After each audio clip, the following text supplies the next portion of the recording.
Mi nombre es Noemí Cárdenas. Tengo 27 años. Y la primera vez que mis padres me dijeron que tenía 2 días para salir de la casa que dejaron mis abuelos, no grité, ni lloré, ni les pregunté cómo podían hacerme esto. Solo me quedé allí, de pie en el umbral de la cocina, con la mano aún aferrada a una taza de café frío, Escuchando a mi madre hablar con esa voz suave, falsa y calmada que usaba cada vez que quería sonar razonable, mientras decía algo cruel. mi padre estaba de pie a su lado, como si la decisión ya hubiera sido sellada y archivada. Y mi hermana menor se apoyaba contra la barra con esa sonrisita de suficiencia que tiene la gente cuando cree que el final de la historia ya les pertenece. Dijeron que la casa era demasiado para mí. Estaba siendo egoísta, que una casa familiar debía ser para la hija, que estaba a punto de casarse y construir un futuro de verdad. Luego vino el plazo, el viernes, 2 días. Empacar mis cosas personales, dejar las llaves y no hacer un escándalo. Lo que ellos querían era una pelea. Querían lágrimas, ruegos, tal vez una última discusión desesperada que después pudieran tergiversar para demostrar que yo estaba inestable y que era una malagradecida. Pero yo ya sabía algo que ellos ignoraban. Sabía lo que había dentro de la caja fuerte empotrada en la pared de arriba. Sabía por qué mi abuelo había dejado de verse preocupado en las últimas semanas de su vida. Sabía que si abrían esa caja fuerte creyendo que ya habían ganado, la cara que pondrían valdría cada segundo que pasé en silencio. Así que asentí una vez, dije que estaba bien y me alejé como una mujer que acababa de perderlo todo. Detrás de mí, escuché a mi hermana reír entre dientes. A sus espaldas, toda la casa permaneció inmóvil, como si estuviera esperando. Y para cuando mi madre me llamó una y otra vez, con la voz temblorosa, suplicándome que no hiciera esto, ya era demasiado tarde. Antes de contarte qué había dentro de esa caja fuerte y por qué mi familia pasó de la celebración al pánico en menos de media hora, dime qué hora es en donde estás ahora mismo y desde dónde me escuchas, porque de verdad quiero saber hasta dónde llega esta historia. La verdad es que, para cuando me dieron esos 2 días, yo ya llevaba años aprendiendo exactamente quién les importaba y quién no. La casa de mis abuelos, en Punta Piedra, era el único lugar donde me había sentido en vez de tolerada. Estaba situada en una colina tranquila frente al mar. Una casa de campo de piedra, con alféizares profundos en las ventanas, viejos pisos de pino y un porche trasero que recibía la última luz dorada de cada tarde. Para los extraños, parecía una propiedad costera de gran valor. Para mí, era el lugar donde mi abuela me enseñó a preparar tarta de moras sin tazas medidoras, y donde mi abuelo me enseñó que el carácter de una persona siempre se revela cuando nadie la obliga a ser decente. 3 años antes de que él muriera, todo cambió. Mi abuela empezó a olvidar las cosas pequeñas primero. Luego olvidó las más grandes. Dejaba el té hirviendo en la estufa. Ponía el azúcar en el refrigerador. Una vez me miró fijamente y me llamó por el nombre de su hermana. Mi abuelo intentaba mantener la casa a flote, pero yo podía ver el miedo en él, mucho antes de que... Yo estaba en el posgrado entonces, estudiando mi maestría en Administración de Servicios de Salud, yendo y viniendo cada fin de semana desde Ensenada, luego cada pocos días, y al final casi todos los días. Me convertí en la que sabía qué farmacia aún tenía sus medicamentos en existencia.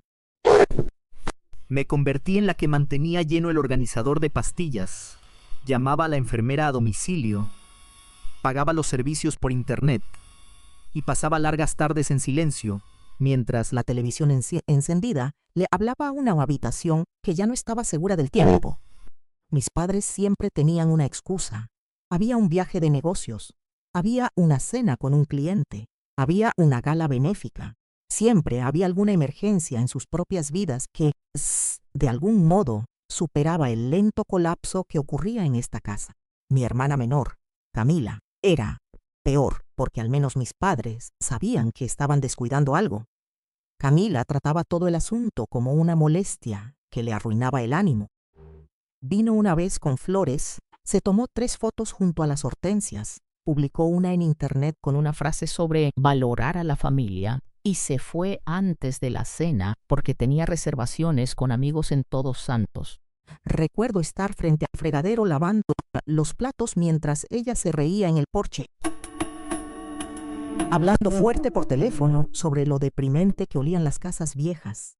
Mi abuela dormía en la habitación de al lado. Mi abuelo escuchó cada palabra. No dijo nada en ese momento, pero vi cómo se le tensó la mandíbula. Esa mirada regresó muchas veces durante el último año de su vida. Mientras más me presentaba yo, menos lo hacía mi familia. Se convirtió en un patrón demasiado obvio como para ignorarlo.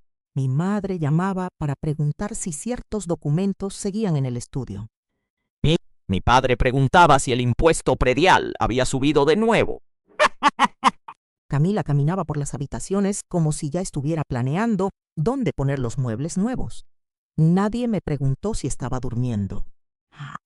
Nadie me preguntó cómo me las arreglaba con los exámenes del posgrado mientras veía deteriorarse a 2 personas frente a mí. Nadie preguntó cuánto costaba ser la que se quedaba. Mi abuelo se dio cuenta de todo. Cuando mi abuela murió, él cambió de una manera que me asustó. Se volvió más silencioso, pero más lúcido, casi más agudo. Era como si el duelo hubiera disipado la niebla en su mente, dejando solo la verdad. 2 semanas después del funeral, lo estaba ayudando a acostarse cuando me apretó la muñeca y me dijo con mucha calma: «¿Creen que no sé lo que están esperando?». Le preguntó a qué se refería, aunque yo ya lo sabía. Miró hacia el pasillo, hacia el estudio, hacia toda la casa y dijo: «No están esperando que me recupere, Noemí. Están esperando que me acabe». No respondí porque no había nada que pudiera decir para hacer que eso fuera menos cruel. Suspiró lentamente y añadió: «Tú eres la única que alguna vez vino aquí por nosotros. Todos los demás vinieron por lo que queda después de nosotros». Esa fue.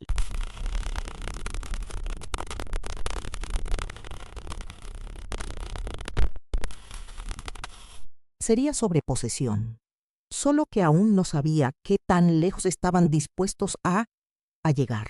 Una semana después de esa conversación, mi abuelo me pidió que lo llevara al pueblo. Dijo que necesitaba ver a un abogado para unos trámites rutinarios de la propiedad, y lo dijo con un tono tan casual que alguien que no lo conociera podría haberle creído. Pero yo Lo conocía. sabía cuando se estaba fingiendo que algo era menos importante de lo que en realidad era.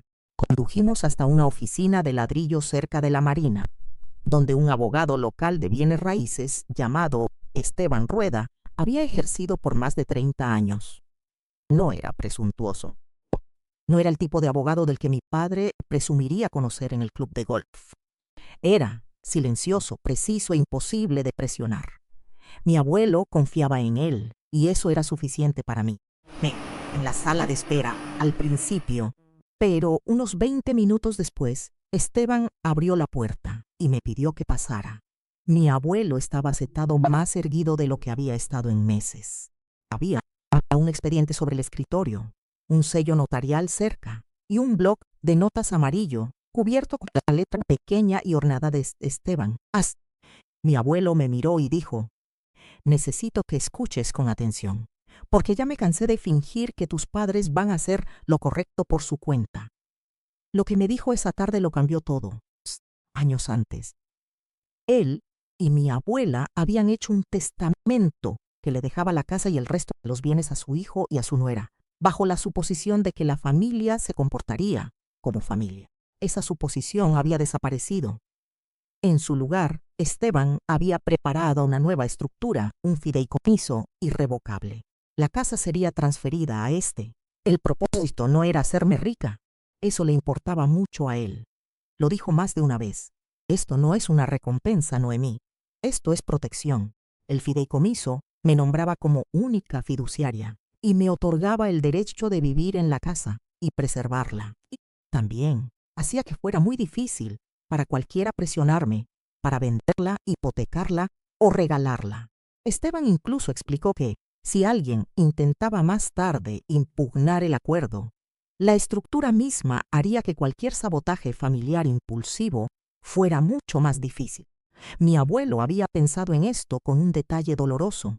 Había visto exactamente lo que se avecinaba. Recuerdo haber dicho, me van a odiar por esto. Y Esteban, sin levantar la vista de la página que estaba ordenando, dijo, odiarán el límite, no la verdad. La gente que se siente con derecho a algo siempre llama crueldad a que te niegues a entregárselo. Mi abuelo firmó ese día. El notario selló los papeles. Yo firmé donde Esteban me indicó. Cuando volvimos a la casa, mi abuelo estaba exhausto, pero aliviado de una manera que no le había visto en mucho tiempo. Durante el mes siguiente, Esteban y yo manejamos discretamente lo que se tenía que manejar. Después de que mi abuelo falleció, me reuní de nuevo con Esteban. Finalicé la transferencia del fideicomiso y registré los documentos debidamente. Pero no lo anuncié. Esa parte fue estratégica. Esteban me aconsejó que esperara, porque creía que mi familia revelaría sus intenciones con mucha más claridad si pensaban que yo estaba indefensa. Tenía razón. Fue entonces cuando preparé la caja fuerte.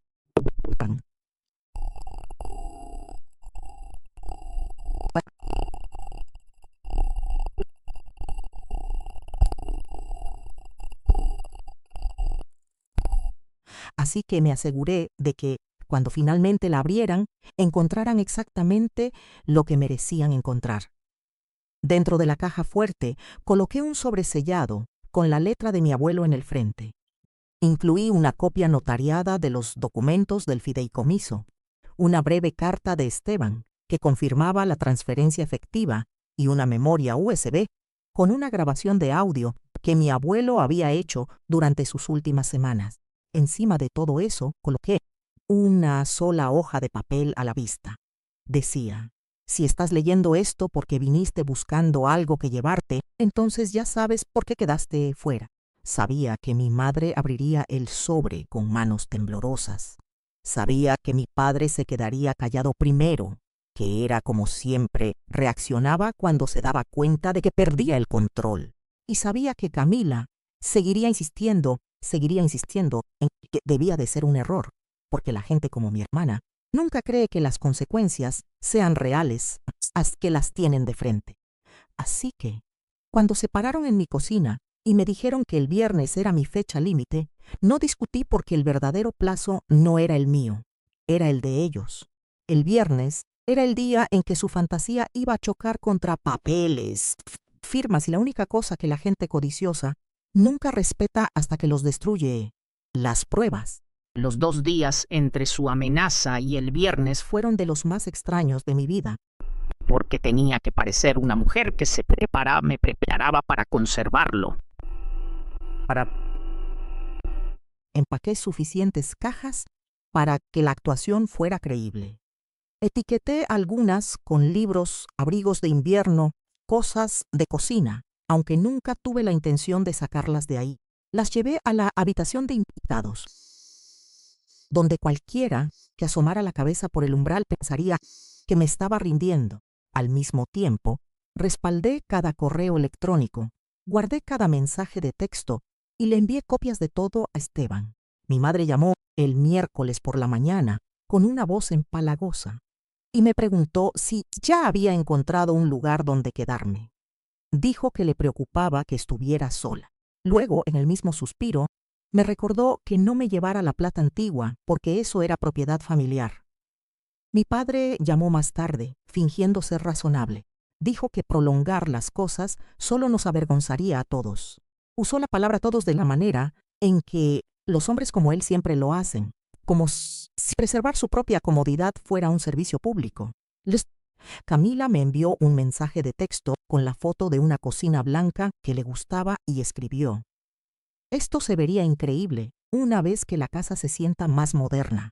Me quedé mirando ese mensaje durante 1 minuto entero.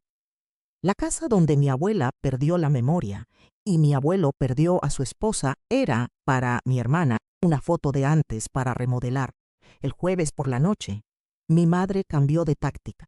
Apareció sola con una bolsa de papel llena de panes dulces de una panadería que me gustaba en la universidad, y me preguntó si podíamos comportarnos como adultas. Entrada con un abrigo color crema que me costaba más que primer semestre de libros de texto, que la boda de Camila se acercaba.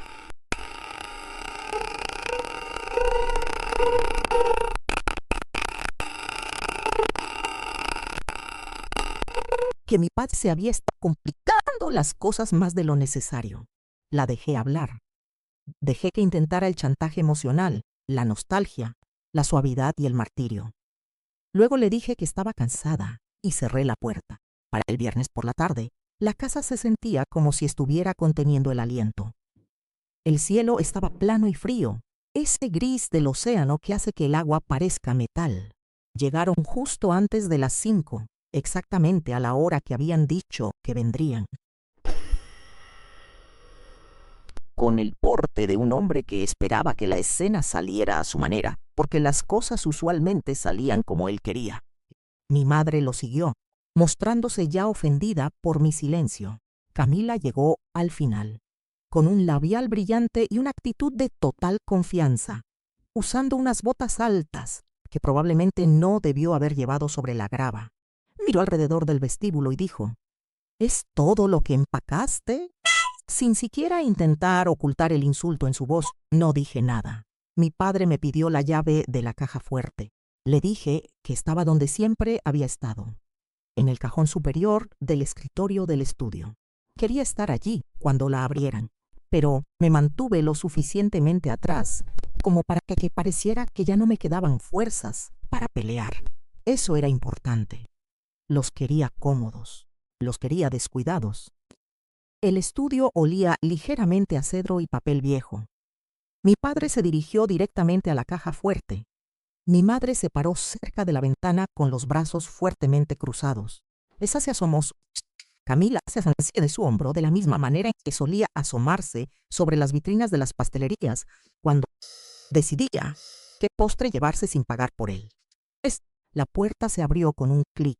Durante un segundo no pasó nada. Luego, mi padre se quedó inmóvil. Mi madre dio un paso al frente y dijo: ¿Qué pasa? Como si la respuesta aún pudiera ser algo inofensivo. Él sacó la primera hoja primero.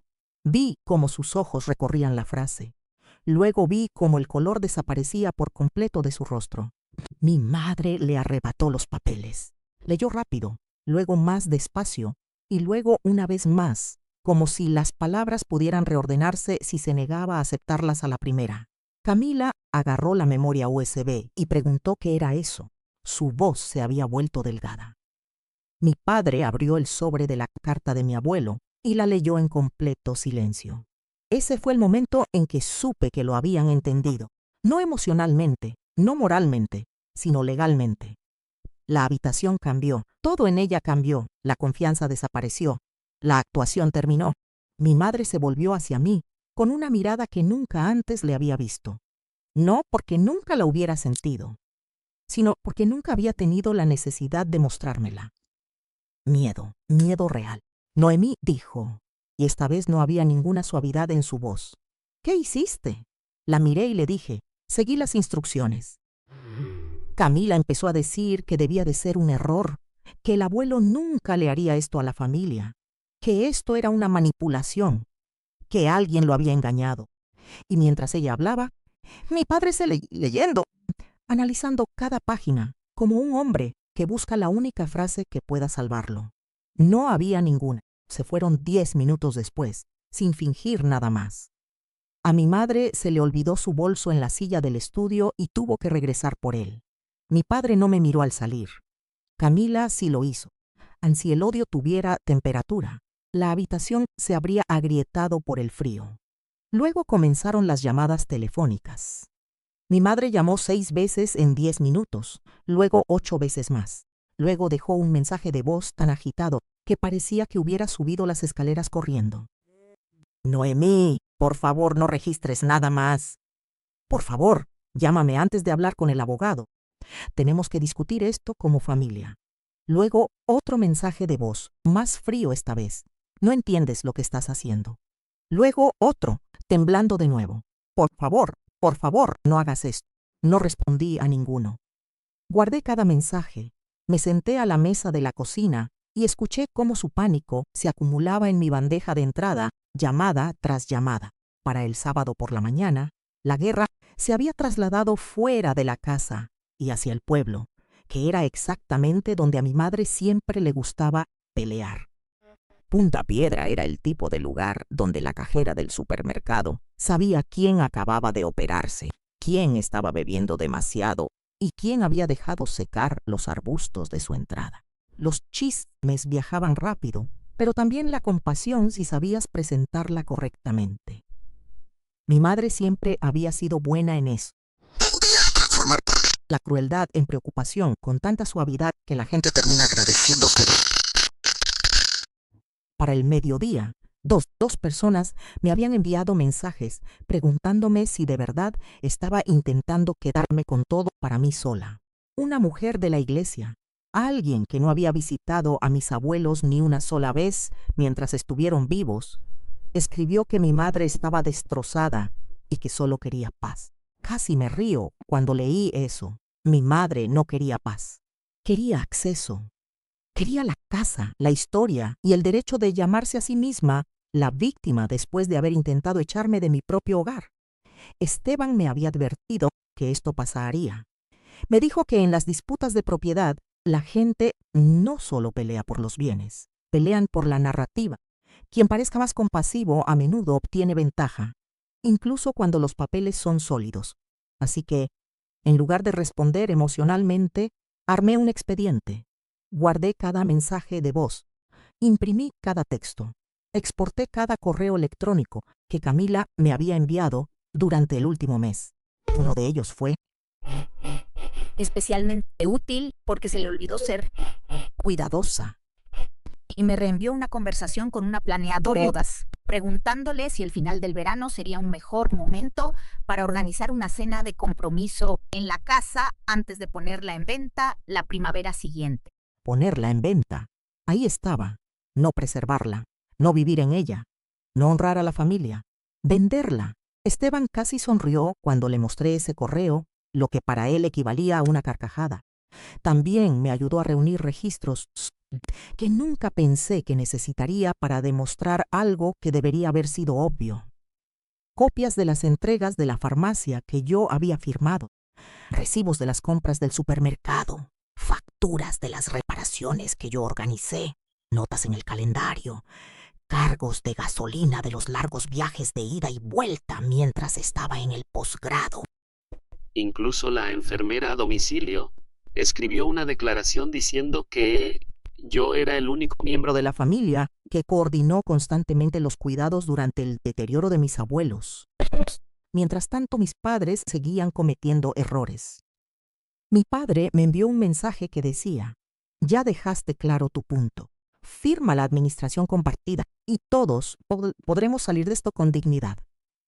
Administración compartida significaba: devuélvenos el arma y confía en que no la usaremos de nuevo. Mi madre intentó un enfoque más suave y escribió que un conflicto legal solo dañaría la memoria de la abuela.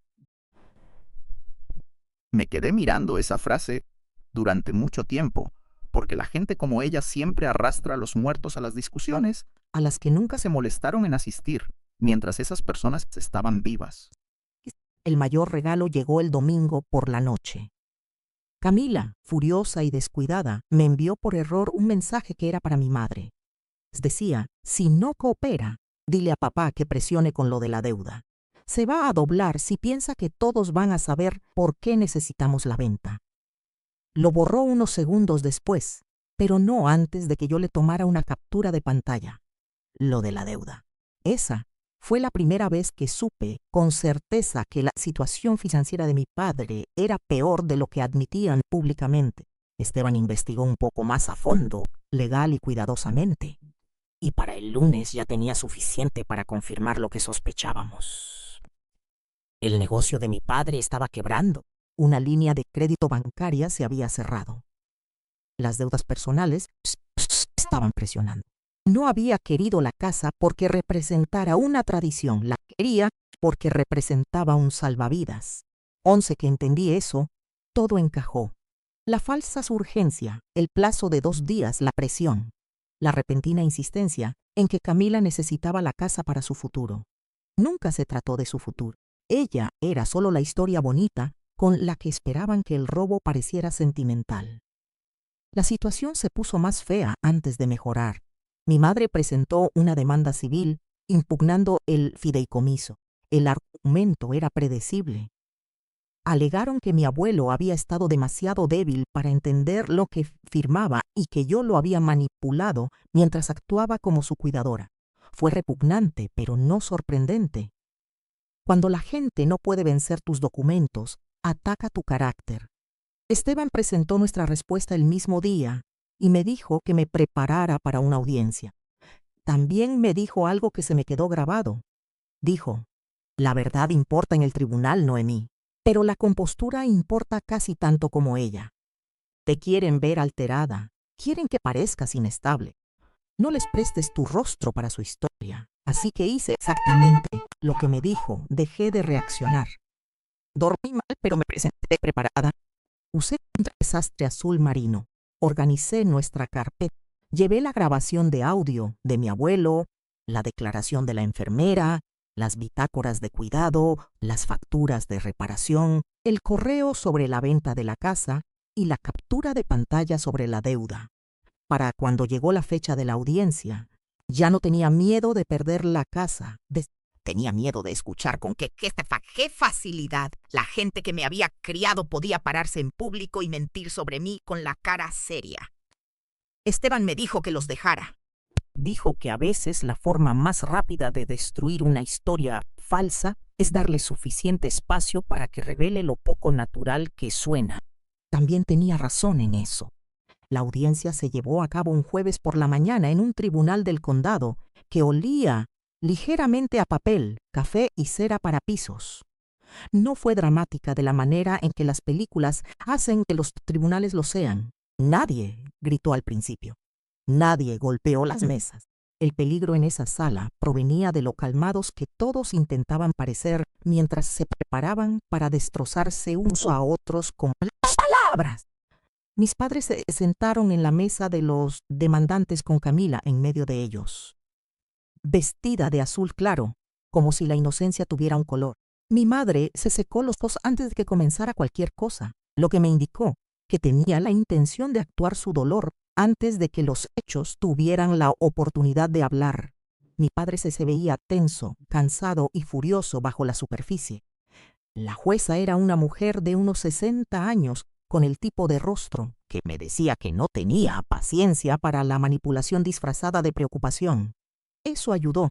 El abogado de mi familia comenzó pintándome exactamente como Esteban predijo que lo haría. Es una mujer joven, en duelo, aislada, abrumada, emocionalmente afectada por la pérdida, incapaz de administrar de manera responsable una valiosa propiedad heredada. Dijo que mis padres habían actuado únicamente por preocupación para preservar la armonía familiar y evitar una mala administración financiera.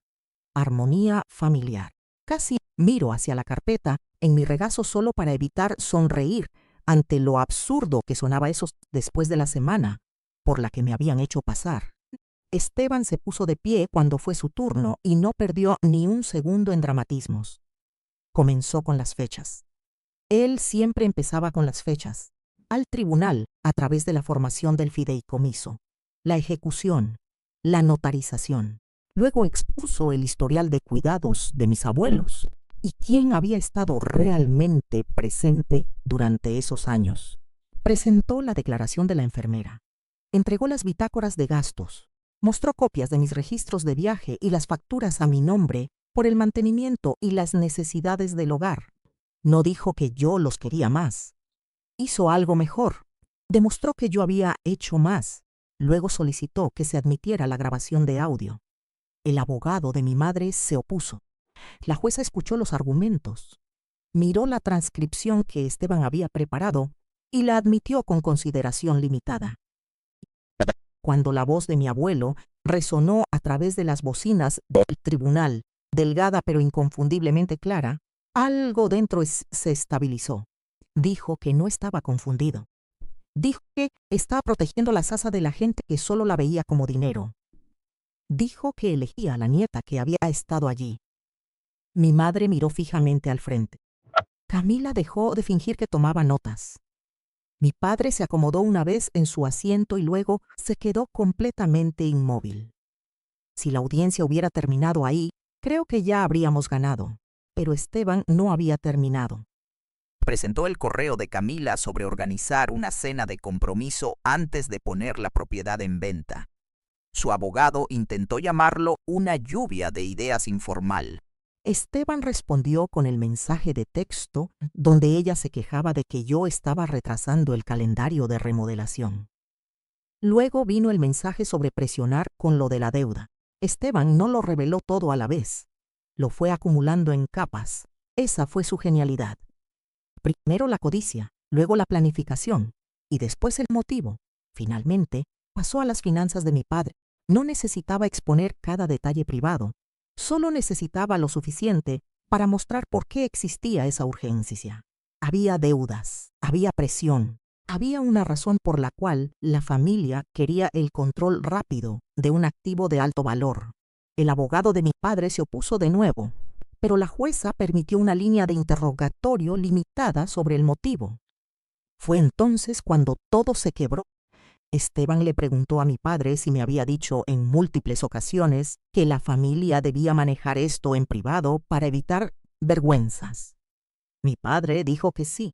Esteban le preguntó si había propuesto una administración compartida. Después de enterarse del fideicomiso. Mi padre volvió a decir que sí. Esteban le preguntó si la familia me había dado 2 días para desalojar antes de cualquier fallo judicial. Mi padre vaciló. Luego dijo que habían ofrecido un plan de transición. La jueza levantó la vista ante esa redacción. Incluso ella pudo notar cómo intentaba maquillar la situación. Luego, Esteban hizo la pregunta que finalmente le quitó la máscara. Preguntó: «Señor Cárdenas, ¿estaba usted bajo presión financiera en el momento en que intentó forzar el acceso a la casa?» Mi padre intentó esquivarla. Dijo: «Todas las familias tienen presiones». Esteban preguntó de nuevo, más específicamente: ¿estaba o no buscando el control inmediato de la propiedad porque creía que una venta o refinanciamiento podría aliviar esas presiones? Mi padre miró a la jueza, miró a su propio abogado y luego me miró a mí. Durante un segundo vi el viejo instinto en él, el que siempre elegía el dominio sobre la precaución. Luego pronunció la frase que los acabó. Dijo: «Solo necesitábamos que dejara de ser egoísta el tiempo suficiente para firmar, de modo que la familia pudiera estabilizar las cosas». La sala del tribunal se quedó en ese silencio absoluto que se apodera de las habitaciones cuando alguien acaba de admitirse demasiado como para poder retractarse. Había convertido la preocupación en estrategia y a la familia en un medio de presión en una sola frase. La jueza le pidió que aclarara. Intentó corregirlo. Dijo que se refería a que todos se beneficiarían. Pero el daño estaba hecho. La demanda ya no se trataba de protegerme de una mala administración de la propiedad. Se trataba de presionarme para que entregara el control de la misma. Cuando la jueza dictó su fallo, fue precisa y fría. Ratificó el fideicomiso. Rechazó la impugnación en su totalidad. Me reconoció como la única fiduciaria legal. No encontró evidencia creíble de influencia indebida y señaló que el registro documental demostraba abrumadoramente que yo había sido la cuidadora principal y la administradora de la propiedad. Luego se dirigió a la conducta de mi familia. Criticó el intento de presionarme para desalojar antes de una resolución legal. Les ordenó pagar una parte sustancial de mis gastos legales. También emitió una orden civil que les prohibía ingresar a la propiedad o ponerse en contacto conmigo fuera de los canales legales durante 2 años. A menos que yo lo aceptara expresamente por escrito. Mi madre lloró de verdad entonces. No porque me hubiera perdido a mí, sino porque había perdido el control de la historia. Camila parecía como si alguien le hubiera sacado todo el aire del cuerpo. Más tarde me enteré de que la familia de su prometido pospuso su contribución financiera para la boda Al darse cuenta de que la casa que ella había insinuado que formaría parte de su futuro nunca sería suya para usarla. La boda no se canceló, pero la fantasía sí. Mi padre salió de la corte viéndose más pequeño de lo que jamás lo había visto. En un pueblo como el nuestro, la gente no necesita un escándalo formal para saber qué pasó. Solo necesitan suficiente verdad para empezar a unir los puntos. En un plazo de 2 semanas, renunció discretamente a un patronato local que siempre había usado para pulir su reputación. Nadie anunció por qué. Nadie tuvo que hacerlo. Mi madre llamó una vez más desde un número desconocido esa noche y dejó un mensaje de voz que nunca respondí. Dijo que yo había humillado a la familia. Lo escuché mientras estabas de pie en mi cocina y pensé. No, eso lo hicieron ustedes mismos en el momento en que intentaron echarme de una casa que pasé años protegiendo, mientras ustedes estaban demasiado ocupados planeando qué harían con ella una vez que los viejos se hubieran ido. Regresé a Punta Piedra la misma tarde en que terminó la audiencia. El camino se sintió más corto de lo habitual. Quizá porque, por primera vez en semanas, no conducía hacia una amenaza. Conducía a casa. La casa se veía exactamente igual desde la carretera, lo cual me encantó más de lo que puedo explicar. Las mismas paredes de piedra, el mismo barandal desgastado del porche, el mismo grupo de árboles inclinándose ligeramente con el viento que soplaba desde el agua. Nada en ella anunciaba una victoria, simplemente seguía allí, y eso era suficiente. Abrí la puerta principal y entró en el silencio que me había sostenido más veces de las que podía contar. Me quedé en el vestíbulo 1 minuto sin quitarme el abrigo. Luego caminé hacia la cocina. Puse a calentar la tetera y tomé la vieja taza de cerámica que mi abuelo usaba cada mañana. Tenía una pequeña desportilladura cerca del asa y un borde azul descolorido. Llevé mi té al porche trasero y me senté donde la luz tocaba las maderas al final de la tarde. Desde allí podía ver el agua y la orilla del jardín que mi abuela tanto amaba. Incluso después de haber olvidado los nombres de la mitad de las flores que había en él, pensé que me sentiría triunfante de una manera ruidosa y deslumbrante. No fue así. Lo que sentí, en cambio, fue algo limpio, lúcido, como si la presión en mi pecho hubiera sido liberada vuelta por vuelta, con cuidado. No salvé la casa porque fuera más fuerte que todos los demás, ni más inteligente, ni más fría. La salvé porque me quedé cuando quedarse era difícil. Esa era toda la verdad. Me quedé cuando las actualizaciones de los médicos se volvieron repetitivas y tristes.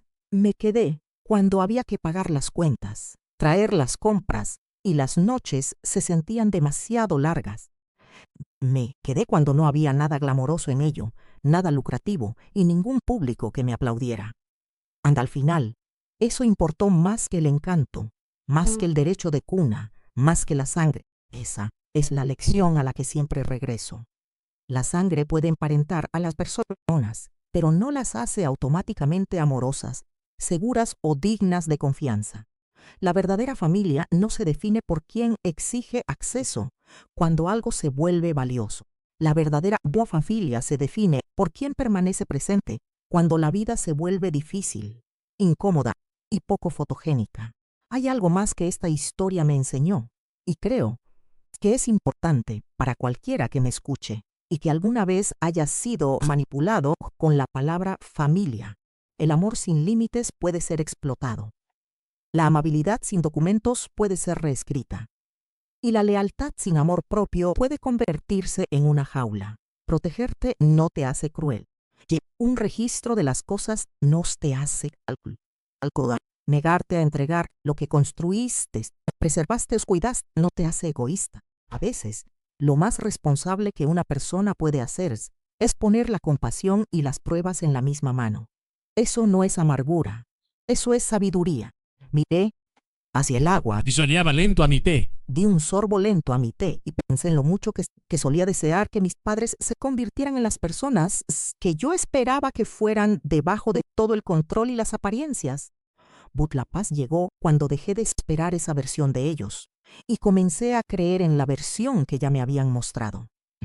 La casa estaba en silencio Las maderas del porche crujían suavemente bajo mi silla. En algún lugar cerca del agua, una gaviota graznó una vez y luego todo volvió a calmarse. Todavía tenía 27 años. Sí, todavía estaba sola en ese porche. Pero por primera vez en mucho tiempo, estar sola no se sintió como estar abandonada. Se sintió como ser libre. Si alguna vez has tenido a alguien que use a la familia, la culpa o la obligación para intentar desplazarte de lo tuyo, espero que esta historia te recuerde que tu silencio No tiene por qué significar rendición. y que tu amabilidad no requiere de tu autotraición. Y antes de dejarte aquí conmigo en este porche, dime desde dónde me escuchas y qué hora es en donde estás, porque quiero saber qué tan lejos viajó esta historia y si alguna parte de ella te resultó demasiado familiar.